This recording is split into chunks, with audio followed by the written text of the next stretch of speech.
This is Akashvani, the news read by Abhishek Mukhopadhyay.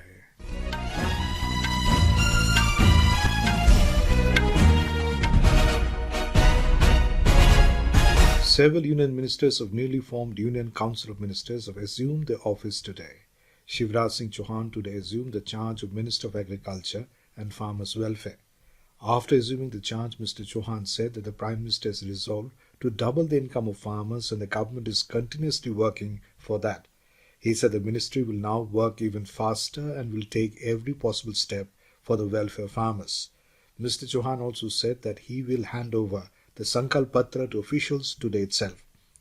External Affairs Minister Dr. S. Jaishankar assumed the charge of Minister of External Affairs.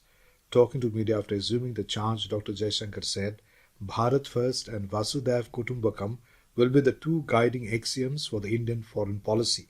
He exuded confidence that the foreign policy of Modi 3.0 will be very successful under the leadership of the Prime Minister. He said the influence of India has been steadily growing and other countries feel that India is truly their friend who stands with them in times of crisis. Dr. Jaishankar said it is a very big deal for a government to get elected 3 times in a row, and the world will feel that there is a lot of political stability in India today.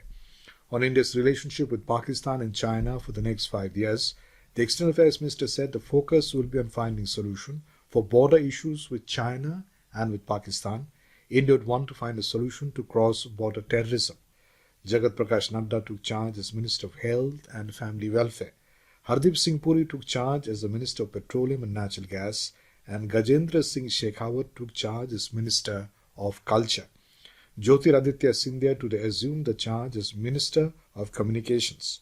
While talking to the media after taking charge, Mr. Scindia said the department has witnessed the revolution under the leadership of Prime Minister Narendra Modi.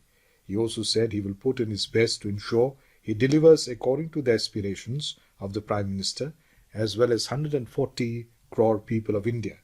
Jitan Ram Manjhi, after assuming charge as Minister of Micro, Small and Medium Enterprises, today said he is a believer of the concept of work is worship and no work is small or big. He also said he was motivated by the Prime Minister's words when he told him that he was being given the department for his vision, which is to work for the welfare of the poor. Ashwini Vaishnav assumed charge as Minister of Information and Broadcasting. Minister of State for Information and Broadcasting, Dr. L. Murugan, and Secretary, Ministry of Information and Broadcasting, Sanjay Jaju, welcomed Mr. Vaishnav. Talking to reporters, Mr. Vaishnav said, in the last 10 years, Mr. Modi has brought a huge change in the lives of people.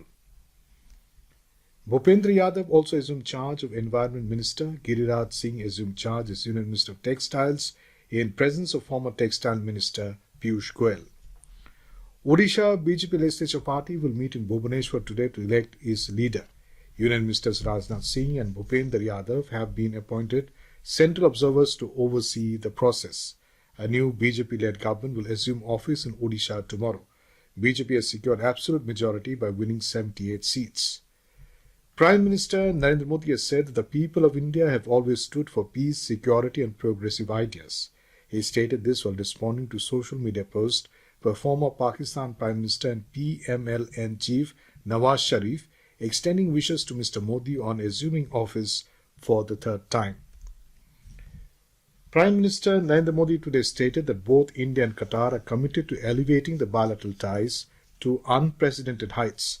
Mr. Modi said this on social media following his talks with the Amir of Qatar, Ajay Sheikh Tamim bin Hamad Al Thani. The Supreme Court today refused to stay the admission counselling process to medical programs following the NEET UG 2024 examination. The court has sought response from the National Testing Agency NTA and others on the plea seeking cancellation of the NEET UG examination held on the 5th of May this year. The matter will now be heard on 8th of July after tagging it with another pending petition. The plea is filed by young aspiring students for conducting an expeditious and thorough investigation of the malpractices and fraud involved in the examination. And that is the end of this news bulletin.